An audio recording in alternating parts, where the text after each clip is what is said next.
Hello दोस्तों, एक बार फिर से स्वागत है आप सभी लोगों का हमारे इस चैनल पर। यानी आइए दोस्तों, आज आप सभी लोगों के लिए बहुत ही ज़बरदस्त तरीके से एक जो कक्षा 12 का जो पहला चैप्टर है, यानी जो कविता है पवन दूती का, बहुत ही ज़बरदस्त चैप्टर है। यानी इसको अच्छे तरीके से एकदम पढ़ेंगे, क्योंकि राधा का वियोग इसी में लिखा गया, यानी हरिओंद जी के द्वारा यह लिखा गया राधा का वियोग बहुत ही ज़बरदस्त, ठीक ना। आइए आप सभी लोगों को अच्छे तरीके से क्या करेंगे, इसको देखिए। यानी इसमें क्या करेंगे, देखिए पहला इसका जो संदर्भ है, संदर्भ बनेगा प्रस्तुत पद्यांश हमारी पाठ्य पुस्तक हिंदी काव्य खंड के पवन दूतिका नामक पाठ से लिया गया है। इसके रचनाकार अयोध्या सिंह उपाध्याय हरिओंद जी है, ठीक ना। बहुत ज़बरदस्त तरीके से अच्छे तरीके से एकदम पढ़ेंगे, एक एक पॉइंट को अच्छे तरीके से पढ़ते हुए एकदम ध्यान से देखिए, एकदम इसी को देखिए, सब क्लियर हो जाएगा। दोबारा कभी पढ़ने की आवश्यकता ही नहीं पड़ेगी, गारंटी के साथ मैं बता रहा हूँ, क्योंकि एकदम एक एक पॉइंट को अच्छे तरीके से मैं बताऊँगा। मैं अपना अनुभव बता रहा हूँ, किस प्रकार से बच्चे कैच करते हैं, किस प्रकार से पढ़ते हैं, उस अनुभव को लेकर मैं क्या करूँ, आपके सामने प्रस्तुत हूँ। अभी अच्छे तरीके से इतना बढ़िया से देखिए कि आपको एक बार में ही समझ में आ जाए, ठीक ना। आइए, यानी इस चैप्टर को क्या करते हैं, शुरू करते हैं। चलिए ठीक है, देखिए पहला हो गया कि बैठी खिन्ना एक दिवस वे गेह में थी अकेली, आंखें आंसू दृग युगल में थे धरा को भिगोते, आई धीरे से इस सदन में पुष्प सदगंध को ले, प्रातः वाली सुपवन इस वात्यायनों से। अब देखिए राधा जी जो है यानी उदास होकर के बैठी हुई थी, क्योंकि श्री कृष्ण चले गए थे। और जब श्री कृष्ण चले गए थे, अब वो कहे थे कल आएंगे, लेकिन वो कितने दिनों तक बिता दिए, तो वो उदास घर में बैठी श्री कृष्ण के वियोग में वो बैठी हुई थी, रो रही थी, ठीक ना। वो रो रही थी, तो वह कह रही कि देखिए बैठी मतलब बैठी हुई थी, खिन्ना मतलब उदास, अप्रसन्न बैठी हुई थी, यक मतलब एक, दिवस मतलब कह सकते एक दिन, वे मतलब राधा जी, गेह मतलब घर में अकेली, यानी घर में अकेली एक दिन राधा जी अप्रसन्न रूप से बैठी हुई थी। क्लियर, इसको जोड़ कर बताएंगे। एक दिन राधा जी अप्रसन्न होकर के घर में बैठी हुई थी, आके आंसू, जो उनके आंसू है दृग युगल, दोनों नेत्रों के साथ, दोनों नेत्रों से जो आंसू निकलते हैं, आके धरा को भिगोते, वो क्या कर रहे थे, धरा को भिगो रहे थे, अर्थात उनकी आंखों से आंसू गिर रहा था वो जमीन पर। तो ऐसा मतलब वो कह रहे थे, वही भाव दिए हैं कि वो धरा को क्या कर रहे थे, भिगो रहे थे, अर्थात उनकी आंखों से आंसू चल रहा था, वो बहुत रो रही थी श्री कृष्ण को याद करके, है ना। यानी बैठी खिन्ना एक दिवस गेह में थी अकेली, एक दिन राधा जी घर में, अपने घर में एक दिन, ठीक ना, अप्रसन्न होकर के बैठी हुई थी अकेली, ठीक। आके आंसू दृग, दोनों नेत्रों से आकर आंसू आकर के धरा को क्या कर रहे थे, भिगो रहे थे, दोनों नेत्रों से आंसू धरा को भिगो रहे थे, अर्थात बहुत वो रो रही थी। आई धीरे से इस सदन में पुष्प सदगंधों को ले, पुष्प सदगंधों यानी वह पुष्पों के सुगंध को लेकर के इस सदन, उसी घर में जिस सदन में बैठी हुई थी, धीरे से आई, क्या आई, प्रातः वाली सुबह की सुपवन सुंदर पवन, इसी काल वात्यायनों से, वात्यायनों मतलब होता है झरोखों से, यानी जो खिड़की से ऊपर जो खिलाता है झरोखा, उसी झरोखों से, यानी सुंदर पवन सुबह के पुष्पों की सुगंध, सुगंधित पुष्पों के गंध को लेकर के वह धीरे से उसी मतलब महल में आई। क्लियर, देखिए धीरे से इस सदन में पुष्प सदगंध को ले, प्रातः वाली सुपवन इसी वात्यायनों से, यानी उसी खिड़की से वह सुंदर जो पवन है पुष्पों की सुगंध को लेकर के उसी सदन में आई। क्लियर, आगे देखिए दिया है कि संतापों को बढ़ता देख, संतापों को विपुल बढ़ता देख के दुखता हो, धीरे बोली स दुख उससे श्रीमती राधिका यूं, प्यारी प्रातः पवन इतना क्यों मुझे सताती, क्या तू भी कलुषित है काल की क्रूरता से। अब देखो ये बहुत दुखी होकर कह रही हैं, संतापों को बढ़ता विपुल बढ़ता देख, संतापों मतलब होता है, संताप मतलब होता है कि दुख कहते हैं, ठीक ना। यानी दुख को विपुल मतलब अत्यधिक बढ़ता देख करके, और अत्यधिक वो दुख हो रही हैं, कह रही है कि देखो सुबह की हवा सबको सुगंधित प्रसन्नचित प्रफुल्लित करता है, लेकिन श्री कृष्ण के बिना हुआ जो हवा है उनको क्या कर रहा है, और अत्यधिक सता रही है, वो सुगंधित हवा उनको और क्या कर रही है, सता रही है। तो वही कह रही है कि हमारे दुख को अत्यधिक बढ़ते हुए देख करके, और वह तुम अत्यधिक मुझे दुखी कर रही हो, धीरे से बोली दुख पूर्वक, सदुख मत दुख सहित, श्रीमती राधिका जी धीरे से यूँ बोली और कहती हैं, धिक्कारते हुए पवन से कहती हैं, प्यारी प्रातः पवन इतना क्यों मुझे है सताती, हे पवन प्यारी पवन, ठीक ना, तुम मुझे इतना क्यों सता रही हो, क्या तू भी कलुषित मतलब दूषित हो गई हो काल की क्रूरता से, क्या तुम भी काल की क्रूरता से दूषित हो गई हो, ऐसी राधा जी कह रही हैं, ठीक ना। आगे देखिए, आगे कह रही हैं, देखिए प्यारे नवजलद से कंज से नेत्र वाले, जाके आए न मधुबन से और न भेजा संदेशा, मैं रो रो के प्रिय विरह में बावली हो रही हूँ, जाके मेरी सब दुख कथा श्याम को तू सुना दे। अब देखो यहाँ पर कह रही हैं पवन को अपना दूत बना करके श्री कृष्ण के पास भेज रही हैं और कह रही हैं कि मेरी सारे संदेश को क्या करो श्री कृष्ण जाकर बता दो। ठीक, यानी देखो कैसे कैसे बता रही हैं, करे कि मेरे प्यारे, मेरे जो प्रीतम है श्री कृष्ण है, नव नए जलद बादल के समान कंज से नेत्र वाले।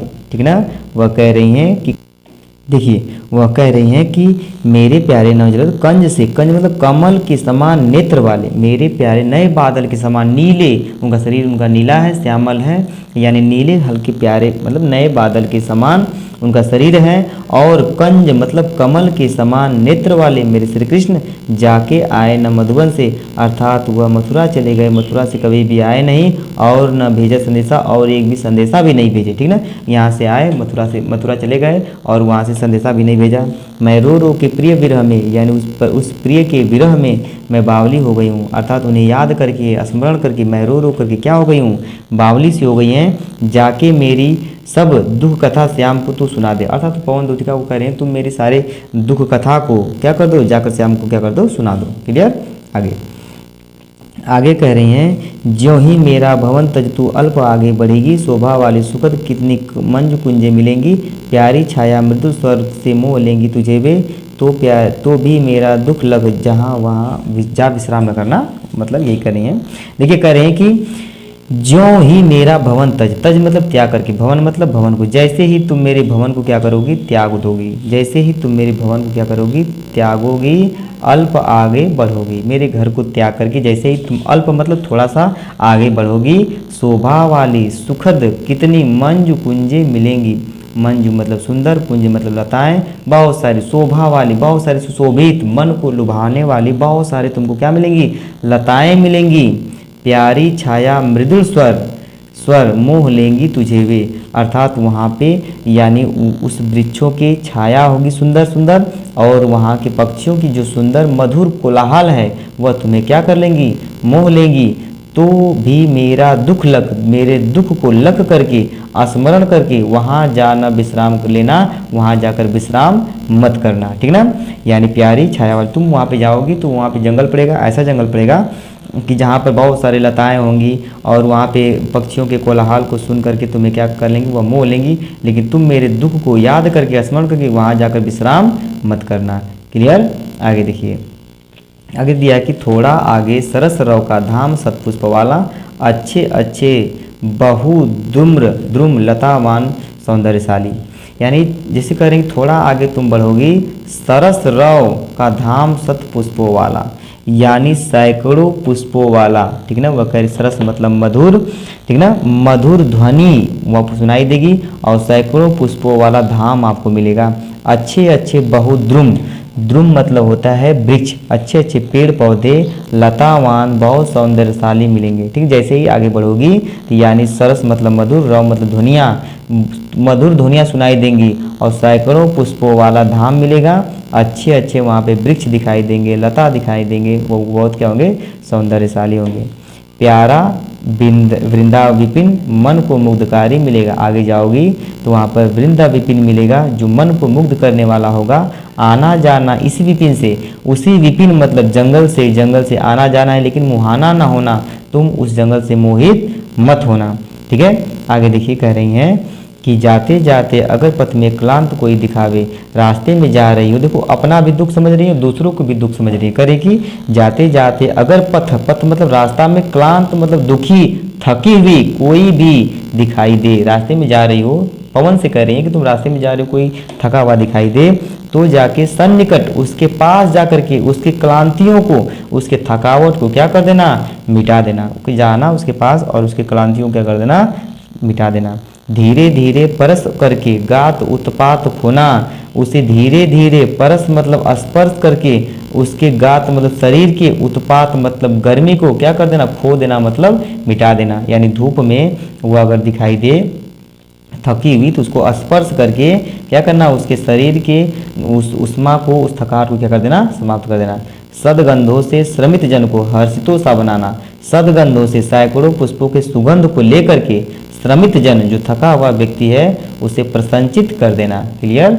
अपना भी दुख है, अब दूसरों को दुख को भी दुख समझ रही है। ठीक, देखिए करें। लज्जाशीला पथिक महिला जो कहीं दृष्टि आवे।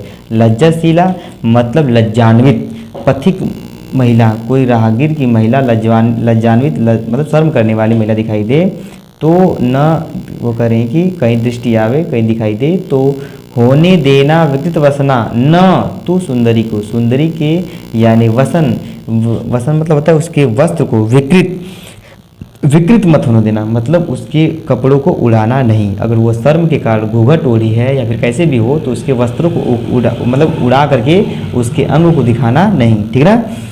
जो थोड़ी सी श्रमित हो गोद में ले श्रांति खोना, यदि वह थोड़ी सी श्रमित मतलब थकी हुई दिखाई दे तो उसे गोद में लेकर क्या करना, उसके श्रांति को खोना, उसके थकावट को क्या कर देना, खो देना। होठों की और कमल मुख की म्लानताएं मिटाना, यानी उसके होठों की और कमल के समान मुख की म्लानताएं मतलब वो मुरझा गई हो धूप के कारण, उसको क्या कर देना, अपने शीतल हवा से उसको मिटा देना। ठीक ना। होठों की और कमल के समान मुख की जब वो मुरझा गया हो धूप के कारण उसको क्या कर देना, मिटा देना। ठीक है। आगे देखिए कह रही हैं राधा जी, कोई क्लांता कृषक लड़ना खेत में दिखाई जो दे। कोई मतलब कह रही कि कोई क्लांता मतलब थकी हुई कृषक लड़ना, कृषक की जो पुत्री है तुम्हें खेत में दिखाई दे तो खेतों में जो दिखाई दे तो धीरे धीरे उसको स्पर्श करके उसके क्लांतियों को, थकावट को उसको क्या कर देना, मिटा देना। यदि कोई कृषक लड़ना यानी कृषक किसान की बेटी, किसान की औरत खेत में काम करते हुए दिखाई दे उसको धीरे धीरे क्या करना, स्पर्श करके उसके दुख को क्या करना, मिटा देना। क्लियर। आगे कह रही है, जाता कोई जलद मतलब बादल, व्योम मतलब आकाश में दिखाई दे।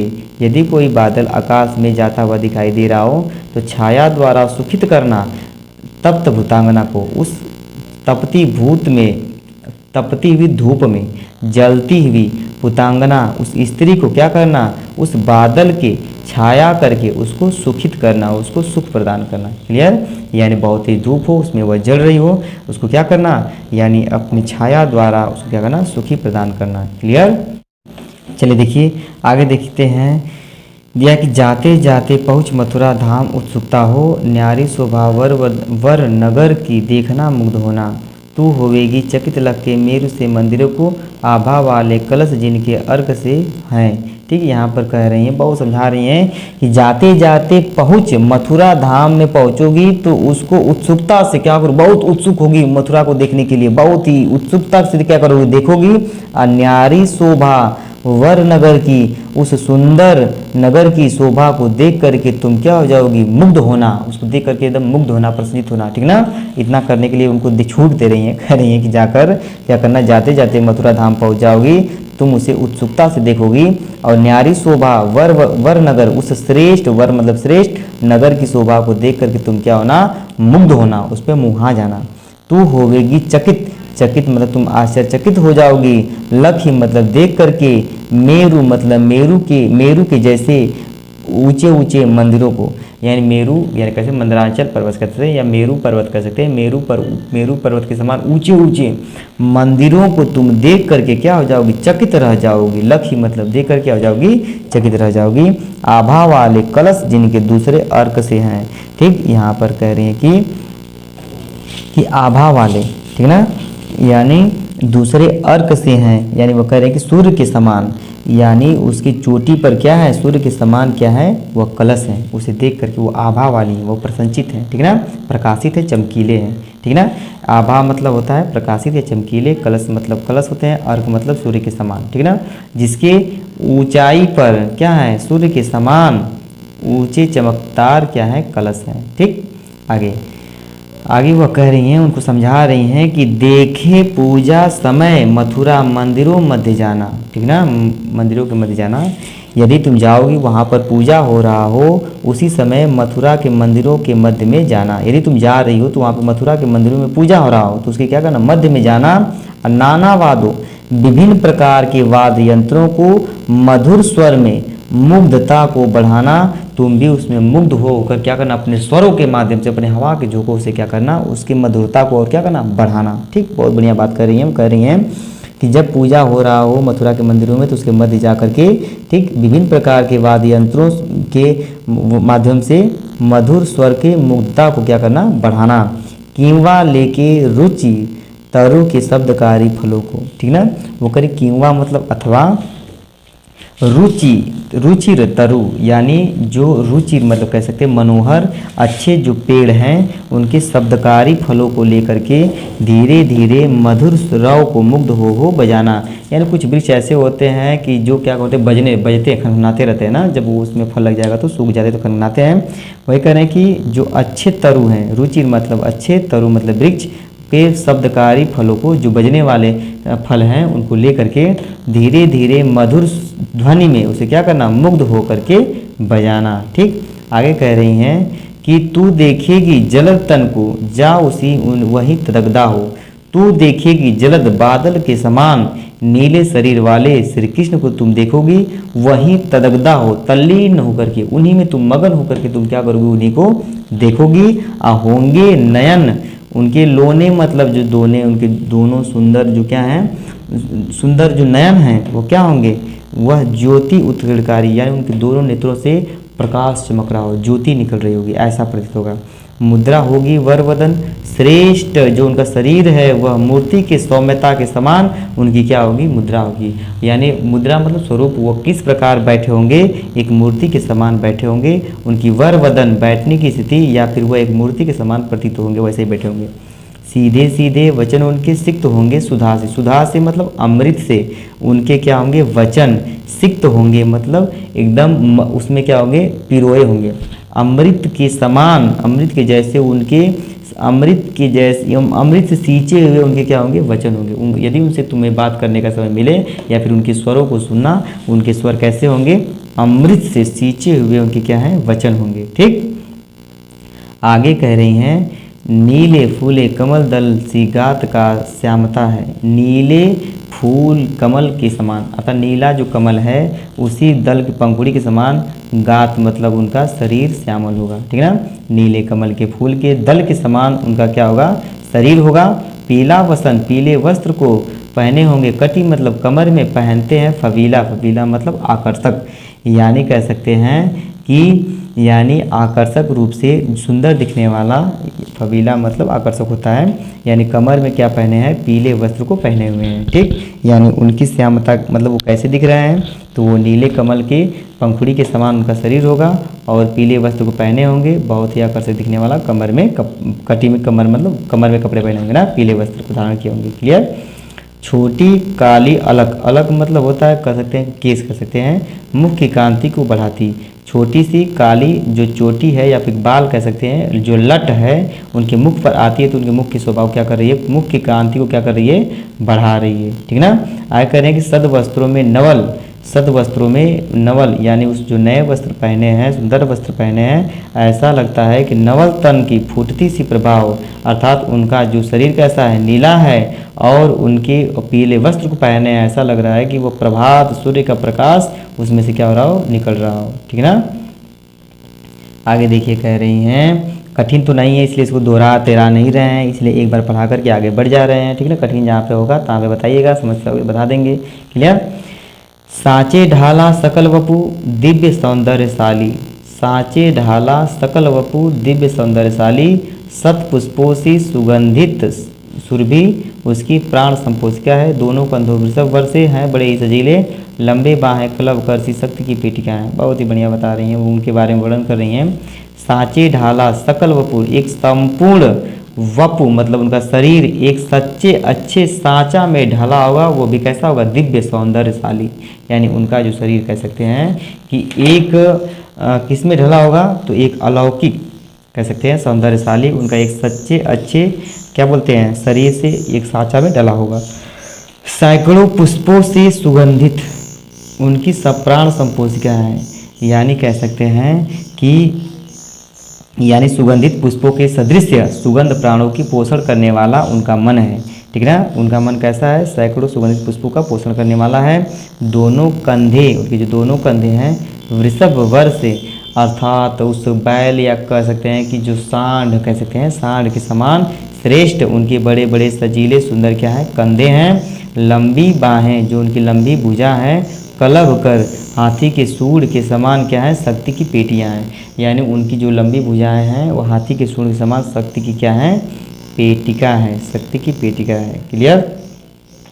आगे देखिए कह राजाओं सा सिर पर लसा दिव्य आपेड़ होगा, राजाओं के समान उनके सिर पर लसा मतलब सुशोभित होगा, दिव्य मतलब अलौकिक, आपेड़ मतलब मुकुट, उन राजाओं के समान उनके सिर पर क्या होगा एक मुकुट होगा, ताज होगा, शोभा होगी उभय श्रुति, उभय मतलब दोनों, श्रुति मतलब कानों में, स्वर्ण की कुंडलों की अर्थात उनके दोनों कानों में सोनों की कुंडल क्या होंगे सुशोभित होंगे, नाना रत्नाकरित भुज में मंजू केयूर होंगे, नाना मतलब विभिन्न प्रकार के रत्नों से जड़ित भुजाओं में मंजू सुंदर, केयूर मतलब भुजबंद होंगे, उनकी भुजाओं में सुंदर क्या होंगे भुजबंद होंगे, मोती माला लसित उनका कंबु सा कंठ होगा, शंख के समान उनका क्या होगा कंठ मोतियों के माला से क्या होगा लसित होगा सुशोभित होगा, यानी कंबु मतलब शंख के समान जो उनका कंठ है वो मोतियों के माला से क्या होगा लसित होगा। ठीक। आगे कह रही हैं कि तेरे में न यह गुण तो तू जो तुम व्यथा सुनाए, अच्छा तो उस पवन को बता रही तुम्हारे में यह गुण नहीं है कि तुम मेरे बातों को, तुम मेरे भावों को जैसे मैं बता रही हूँ वैसे तुम हूबहू क्या करो बता दो, तुम्हारे में यह गुण नहीं है, तुम क्या करोगी। तो वो कह रहे हैं कि व्यापारों को प्रखर मति और युक्तियों से चलाना, तुम व्यापारों के प्रखर मति अर्थात अपने तेज बुद्धि से यानी क्रियाकलाप के द्वारा अन्य युक्तियों से क्या करना उनको बताना। अब बैठे जो हो निज सदन में मेघ सी कांति वाले बादल के समान शोभा वाले श्री कृष्ण यदि अपने निज सदन अपने घर में बैठे होंगे तो चित्रों को इस भवन में ध्यान से देख जाना था, जिस भवन में वो बैठे होंगे उसी भवन के चित्र को ध्यान से देख जाना। और कह रही हैं कि जो चित्रों में विरह वधुरा का मिले चित्र कोई, विरह वधुरा यानी विरह में विरह से दुख में जो स्त्रियों का चित्र तुम्हें दिखाई दे तो जाके निकट उसके पास जाकर के उसको इस भाव से हिलाना कि प्यारे होके चकित जिससे चित्र की ओर देखे, जिससे श्री कृष्ण चकित हो करके उस चित्र की ओर क्या करें देखें। आशा है यूँ सुरती हो सकेगी हमारी, हमें आशा नहीं पूर्ण विश्वास है, सुरती मतलब उसको याद आ जाएगी, हम लोगों की उन्हें क्या हो जाएगी याद आ जाएगी। यानी जिस चित्र में विरह से व्याकुल स्त्रियों का चित्र दिखाई दे उस चित्र के पास जाकर के उसको इस भाव से हिलाना कि प्यारे श्री कृष्ण उसे देख करके क्या हो जाएं चकित हो जाएं, और हमें आशा नहीं पूर्ण विश्वास है कि उनको स्मरण हो जाएगी किसकी हमारी, उन्हें हमारी स्मरण हो जाएगी, वो हमें क्या करेंगे याद कर लेंगे। ठीक ना। ये हुआ पहला चैप्टर यानी वो कहने का मतलब पहला पार्ट। ठीक। दूसरा पार्ट क्या करेंगे जल्दी इसको ला देंगे, दूसरे पार्ट को देख लीजिए क्योंकि एक पार्ट में बनाएंगे सब तो बहुत वीडियो क्या हो जाएगा बहुत लंबा हो जाएगा। ठीक ना। अब वीडियो बहुत लंबा करने से कोई फ़ायदा नहीं है, इसलिए 2 पार्ट में इसको बना दे रहे हैं और आप लोग अच्छी तरीके से एकदम मन से अच्छी तरीके से इसको पढ़िएगा। इसमें कोई भी समस्या होगी आप लोग कमेंट करके ज़रूर बताइएगा। ठीक ना। मेरे वीडियो को अंत तक देखने के लिए आप सभी लोगों का बहुत बहुत धन्यवाद। ठीक है। अगर ये मेरे चैनल पर आप नए होंगे तो मेरे चैनल को सब्सक्राइब करें, लाइक करें और अपने दोस्तों में क्या करें